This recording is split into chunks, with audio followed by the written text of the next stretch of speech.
Vous avez conclu notre premier entretien consacré à la grossesse et à la naissance sur ce premier cri qui, disiez-vous, clame l'irréductible singularité de ce nouvel être humain qui est né. Et ceci, André-Dominique Nénat, ceci introduisait en creux, me semble-t-il, enfin d'une certaine façon, notre entretien d'aujourd'hui. Je vais parler de notre seconde clé, parce que cette irréductible singularité n'exclut pas la nécessaire notion de normalité. La norme ici n'est pas du tout abstraite ou idéologique, puisque c'est dans une fourchette de tolérance où il est possible pour la vie de se développer que le médecin doit surveiller la croissance de ce petit enfant, de ce petit homme qui vient de naître. La normalité se cerne relativement bien, semble-t-il, tout de même dans une fourchette assez large selon les cas. On peut reprendre sans doute une formulation analogue en ce qui concerne le concept de santé, par exemple. Dois, je présume, rencontrer les mêmes difficultés à définir ce qu'est une bonne santé, sinon comme un état d'équilibre fluctuant qui permet à l'individu une certaine autonomie. Car l'autonomie à quoi on s'intéresse aujourd'hui est liée à l'état de santé. Lorsqu'il commence son existence, l'enfant, ne parlons pas de l'embryon, mais l'enfant né, est dépendant de son environnement immédiat et le développement de l'enfant est finalisé par la conquête de son autonomie. La prise en charge de l'autonomie, elle se fait néanmoins dès le fœtus. Le fœtus a une certaine autonomie au sein de sa mère, en ce sens qu'il est doué de mouvement, il semble qu'il ait des réactions au bruit qui sont identifiables en étudiant sa fréquence cardiaque, et il semble bien qu'il puisse être, il est sûrement vulnérable aux mouvements trop violents, mais il semble bien que le fœtus, en outre, est quelque chose qui vit un petit peu au rythme de sa mère. On se demande actuellement s'il entend les bruits ou la voix de sa mère et s'il est capable de la reconnaître. Il y a là une tentative de cerner les premiers débuts de l'autonomie d'un individu et de son individualité. En effet, mais de toute façon, tout le monde est d'accord pour dire qu'il y a là un programme de croissance et de développement qui est quand même extrêmement précis et assez déterminé tout de même. Le programme de croissance se déroule d'une façon extraordinaire, il marche parfaitement. À la 4e semaine, le cœur commence à se manifester, il y a des sécrétions hormonales, des sensations, et ceci ira croissant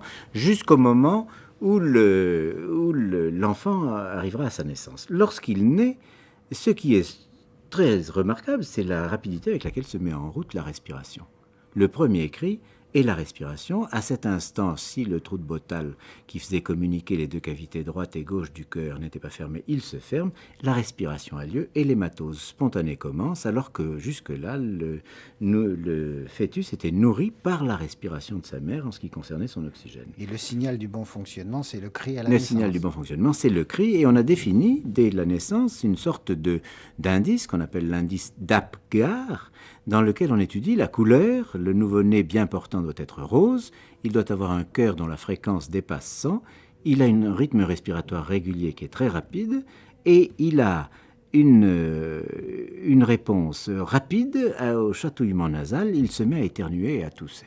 Et il a un tonus qui est un tonus normal, alors que le nouveau-né, qui est en très mauvais état, sera cyanosé, aura une fréquence cardiaque très basse ou absente, une respiration médiocre ou nulle, une réponse très mauvaise au chatouillement nasal et une flacidité confinant à l'hypotonie. On définit donc des scores d'Apgar de 0 à 10, et une fois qu'on a vu que la morphologie de l'enfant était normale, que son périmètre crânien à la naissance était d'environ 35 cm, on le déclare bon pour le service et pour la vie. Il est bon pour la vie, il démarre, et dès cet instant, dès le 2e jour, une fois évacué le méconium, sa déglutition va se mettre en route. On verra cet enfant apprendre immédiatement à sucer le mamelon de sa mère ou le biberon qu'on lui présentera, et il va avoir un mécanisme de succion active avec mise en jeu de tout un système coordonné musculaire, buccal, palatal et un mécanisme de déglutition qui se met en route. Quels sont les incidents de cette époque? Eh bien, ce sont avant tout les reflux et le dépistage d'une malformation qui doit être très précoce, qui sont les imperforations de l'ésophage ou les insuffisances de l'ésophage. On a pu réussir dans ces conditions, dès la naissance, des interventions extraordinaires dans lesquelles on rétablit la continuité ésophagienne lorsque la malformation était existante. Les reflux d'aliments ou le mauvais fonctionnement posent des problèmes difficiles et sont parfois en rapport avec une souffrance cérébrale au cours de la naissance. Dès cet instant, la régulation thermique du nourrisson est faite. Elle est faite dans des limites assez approximatives. Il n'est pas hypothermique ni réglé au point de vue de sa température immédiatement, mais la régulation thermique intervient très vite. Au point de vue de l'urine et des selles, aux stupeurs, les reins fonctionnent très bien et il imbibera ses couches. Une fois que les premiers résidus de méconium auront été éliminés, il aura des selles qui seront d'abord un peu liquides puis qui deviendront de plus en plus consistantes. Là encore, on peut trouver des imperforations anales, mais il faut les dépister. On peut trouver des extrophies vésicales, on peut trouver des anomalies du fonctionnement de la moelle dans certaines maladies comme le spina bifida, et on voit l'urine et les selles qui sont en route. Il commence à y avoir des mouvements. Les réactions à la lumière et au son, elles sont encore très fragiles et dans les premiers jours, c'est assez modeste. Les mouvements sont très limités, ce sont des mouvements de repli et de flexion, mais on sait que de temps à autre, les réflexes primitifs comme le réflexe de Monroe et les réflexes d'embrassement se manifestent chez le nourrisson. L'absence de mouvement, l'atonie sont des signes pathologiques qu'il faut repérer d'emblée. Et puis on peut avoir des anomalies sexuelles ou des anomalies plus complexes. Récemment, on a mis au point en France de la détection des anomalies thyroïdiennes. On prélève une goutte d'urine sur un papier buvard qu'on envoie dans un centre spécialisé. On peut dépister dès le début les anomalies de thyroïdogénèse ou l'absence d'hormones thyroïdiennes chez le nouveau-né immédiatement. Ceci aboutit au dépistage d'environ une vingtaine de malformations par million dans toute une région de France qui avait été prise comme témoin, et ce test est dorénavant appliqué à tout le monde. On dépistera également la phénylcétonurie qui était autrefois responsable de grandes arriérations mentales et qui est supprimée si dès cet instant on prend la précaution de supprimer dans l'alimentation certains types de produits. Il y a donc là une série d'automatismes qui se sont mis en route, automatismes de mouvement, automatismes de nutrition, automatismes de réaction aux sollicitations des organes des sens et les cris. La manifestation d'appétence du nouveau-né sont les premiers signes de cet admirable automatisme qui s'est mis en route. Là encore, toute cette machinerie, pardonnez l'expression, mais enfin tout de même, toutes ces choses complexes qui se développent de cette façon, vous en faites là une description idéale. Il doit bien y avoir de temps en temps des moments où ça ne fonctionne pas idéalement. Mais la hantise de tous les néonatologistes, c'est la détresse respiratoire. Le nouveau-né qui, à la naissance, ne respire pas, doit être immédiatement réanimé avec des moyens qui sont puissants. Le deuxième, ce sont les infections ou les traumatismes. Parfois, les nouveau-nés ont des convulsions, parfois, ils sont vulnérables aux diverses infections. En tout cas, on prend les plus grandes précautions pour que la détresse respiratoire soit immédiatement palliée et que ce nouveau-né soit convenablement oxygéné, car c'est là le garant d'une croissance normale. Si, en quelques minutes, les gestes utiles ne sont pas faits, des lésions irréparables se constituent, et celles-ci sont plus faciles à observer, plus l'enfant est prématuré. On parle de prématuré lorsque l'enfant est né avant la 37e semaine de grossesse et lorsqu'il pèse moins de 1800 grammes. Mais actuellement, on a des prématurés qui sont beaucoup plus petits et qui naissent avec des poids minimes, en dessous du kilo, minuscules, peuvent atteindre 900 grammes. Et là, les chances de croissance sont difficiles avec de gros risques pour les organes des sens. Alors, cette évolution de l'enfant, une fois passé ces dangers, va se faire d'une façon relativement tranquille. L'information qui existe actuellement en France a permis aux jeunes mères de famille d'être particulièrement attentives au développement de leur enfant, et elles vont être pleines de joie lorsqu'elles verront s'éveiller successivement les instincts de l'enfant. La faim se manifeste par le cri et le biberon entraîne un certain contentement. L'anorexie du nouveau-né est parfois constatable, mais ce refus du biberon, ce refus d'appétit est parfois lié à de simples caprices ou à un trouble dans l'excès alimentaire. Parfois, ce sont des véritables émotions. Le nourrisson devient triste parce qu'il subit l'anxiété de sa famille ou certaines inquiétudes. L'excès de soif peut peut faire la preuve de troubles métaboliques importants. Les anomalies du sommeil peuvent révéler des troubles métaboliques, mais le plus souvent, et dans l'immense majorité des cas, les enfants naissent normaux, leur croissance se fait facilement, et avec les moyens actuels, la surveillance est bonne. On voit apparaître progressivement leur plaisir ou leur douleur, et là, les psychologues des profondeurs ont beaucoup à dire, car ce nourrisson ne s'exprime pas, mais déjà, son système nerveux enregistre les incitations.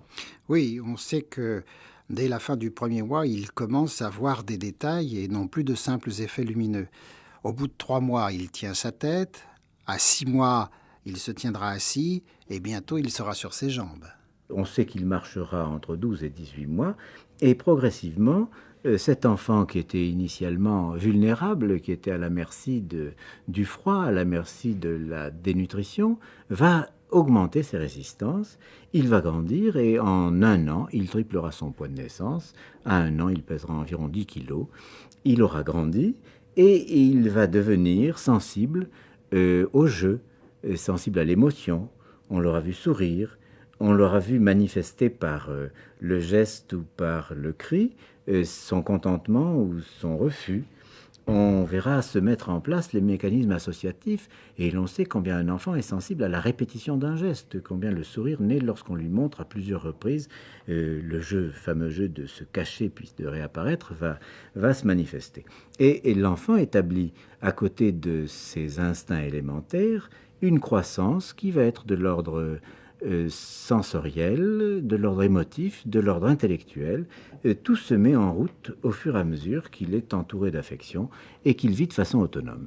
On va le voir commencer à se tenir debout autour de la première année. Il marchera entre 16 et 18 mois. Au-delà de 18 mois, il faut un peu s'inquiéter. Et il va être extrêmement sensible à l'environnement. Il commence à gazouiller à partir de l'âge de 3 mois et il parlera. Il commencera à avoir des mots et des phrases construites à partir de l'âge de 2 ans. Ce dialogue qui s'élabore avec sa mère, avec son environnement, est extrêmement porteur pour lui. Et il vit dans une ambiance de tendresse qui est fondamentale pour une bonne maturation. Il établit donc une communication affective, inexprimée, gestuelle et verbale.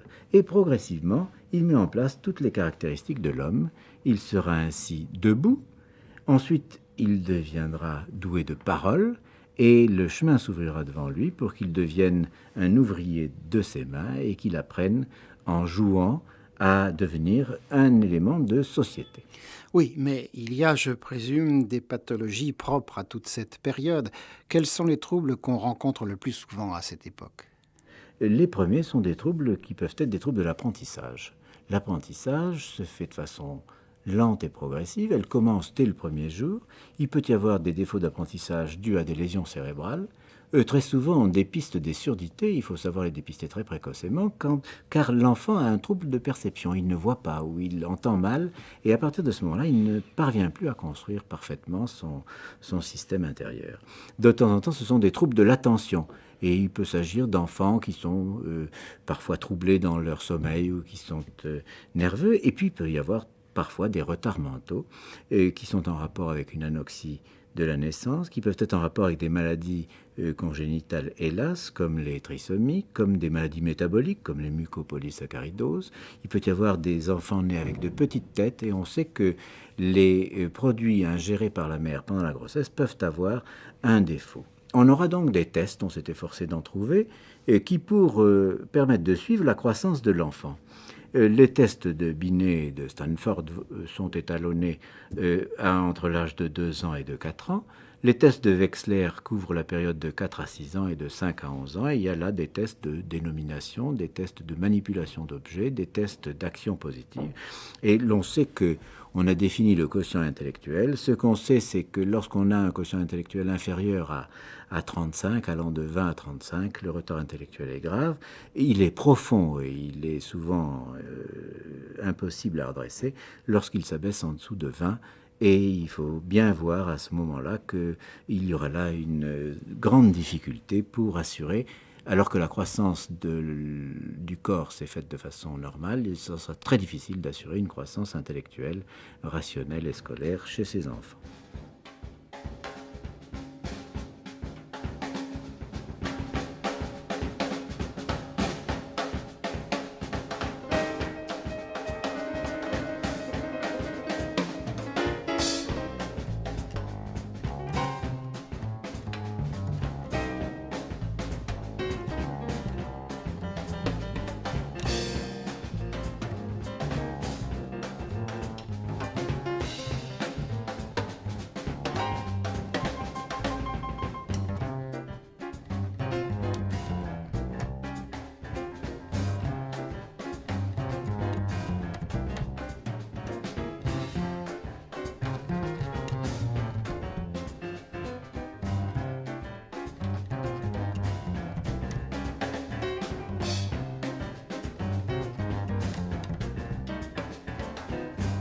En fait, l'enfant, en se développant, acquiert une plus grande autonomie, une plus grande capacité de défense en face d'un certain nombre d'agressions qu'il est susceptible de rencontrer.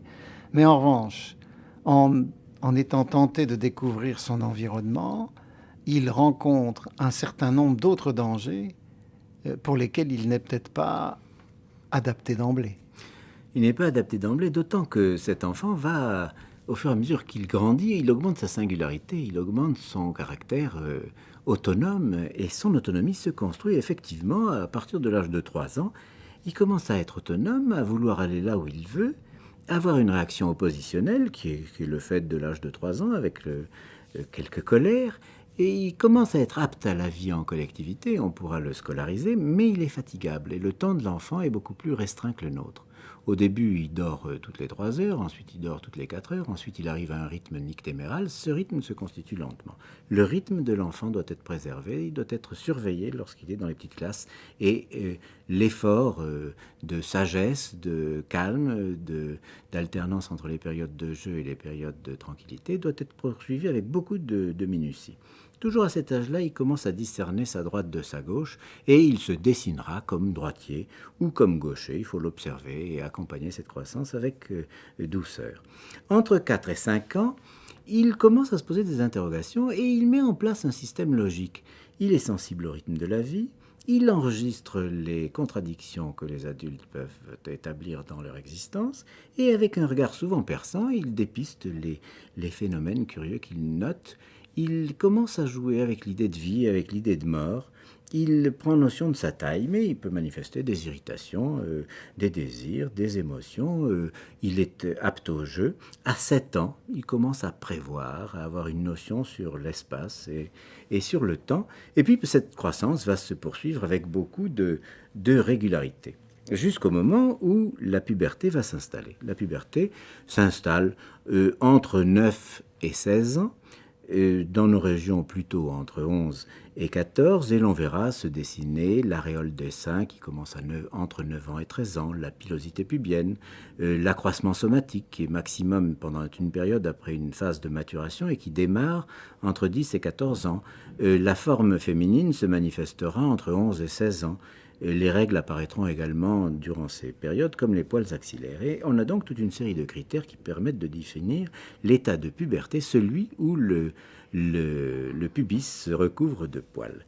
Mais cette puberté va de pair avec les constitutions de l'adolescence. Alors, l'emmagasinement de connaissances scolaires, après la croissance staturale qui a été automatique, la croissance émotionnelle et sexuelle qui se fait progressivement, la croissance rationnelle et scolaire s'est mise en route, et on aura ensuite une croissance qui se déroulera dans l'ordre de la responsabilité, dans l'ordre de la volonté, de la persévération dans une attitude, et qui constituera une croissance qui sera sociale, professionnelle et économique.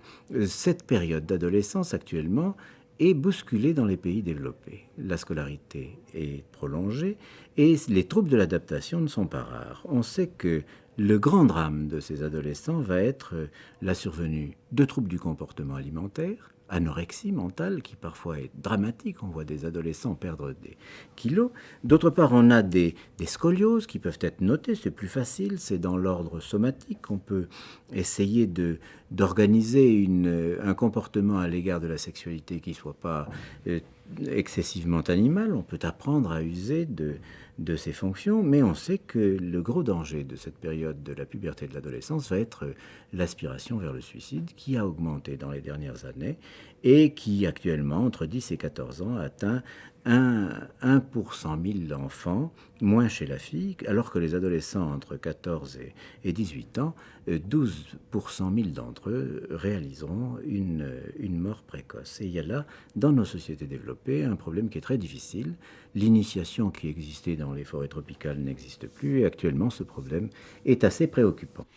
Ce qui rend vraisemblablement l'enfant occidental plus vulnérable, car dans son environnement, il est lui aussi soumis à des variations météorologiques, par exemple, risque du froid, de l'insolation. Il est également exposé aux accidents de la circulation, au risque de la noyade, etc. Également la fatigue excessive ou la perturbation du rythme du sommeil. Et quand il devient adolescent, alors il va être tenté par la contrariété de l'autorité, par des mouvements de révolte, et avec tous les risques que cela peut sous-tendre, bien entendu. C'est le moment où les agressions physiques extérieures sont importantes. Et actuellement, la première cause de mort chez l'enfant entre 10 ans et 18 ans est le traumatisme, qu'il s'agisse de brûlures, d'électrocutions, d'accidents de la route, d'infections. Il y a là un danger qui apparaît dans nos sociétés comme un danger important. La formation du jugement, la meilleure adaptation à soi-même, la bonne communication avec le milieu familial ou le milieu scolaire fait que les instincts génésiques, les instincts d'alimentation ou les instincts d'agression se trouveront doucement canalisés vers une bonne évolution. Et cet apprentissage va tenir de façon importante compte des activités, par exemple du sport. Il est regrettable qu'on ne fasse pas plus de sport en France et qu'on n'incite pas l'adolescent et l'enfant à avoir un sport mieux organisé que celui qui est actuellement constaté dans les lycées, qui lui donnerait le sens de l'effort, le sens de l'esprit de l'équipe et le sens de la régularité et de la volonté. L'addition d'un art libéral, le chant, la musique, peuvent être des éléments fondamentaux pour aider l'adolescent à trouver une certaine cohésion et à établir sa volonté et sa liberté. Et donc, dans cette période où les phénomènes sont difficiles, on voit l'adolescent, certes, être victime de désordre de l'environnement, être victime de troubles ou de difficultés dans sa formation. On le voit aussi, hélas, être victime des hommes. Et tous, nous avons dans la mémoire le souvenir de ces petits soldats de 10 à 15 ans, habillés par des vêtements à leur taille, qui étaient soit dans la guerre d'Iran et d'Irak, soit du Nicaragua, qui étaient absolument pitoyables. Et depuis les options spartiates de l'Antiquité, on a vu se succéder l'utilisation des enfants d'une façon qui a été absolument abominable, aussi bien au cours du malheur nazi que des perspectives eugéniques qu'on a développées pendant un temps et qui réalisent ces sortes de sacrifices d'enfants qui évoquaient Cronos dévorant ses propres enfants. Oui, en fait, ici, de nos jours, dans le meilleur des cas, l'enfant trouve sa mesure dans un environnement favorable grâce à l'éducation, à la tendresse de son milieu familial. Il part pour vivre, pour s'épanouir, pour découvrir son temps, pour la sensation d'exister, s'ouvrir au monde en quelque sorte. Il va se développer, se bâtir un corps efficace, enfin je dis bien dans le meilleur des cas, et dans les limites aussi psychophysiologiques qu'il doit bien admettre, car ce rêve de battre des records peut amener des catastrophes. D'ailleurs, statistiquement, même à l'examen des records, on voit bien se dessiner les limites humaines.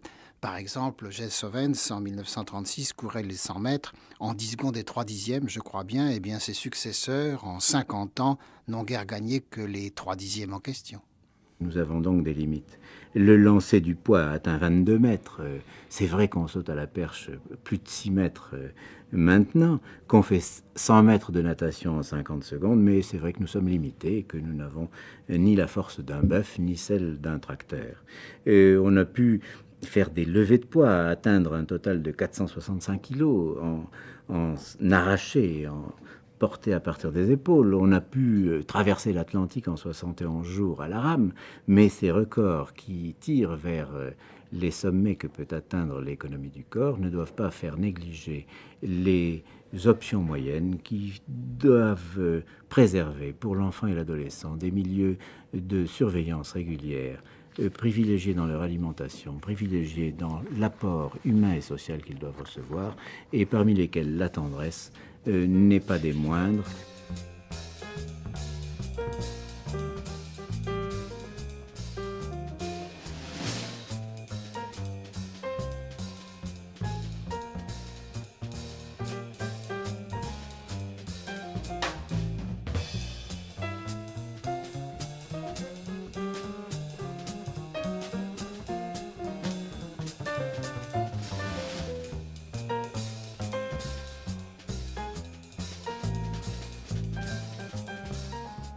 Ces entretiens font l'objet d'une publication sous ce même titre, 12 clés pour la médecine.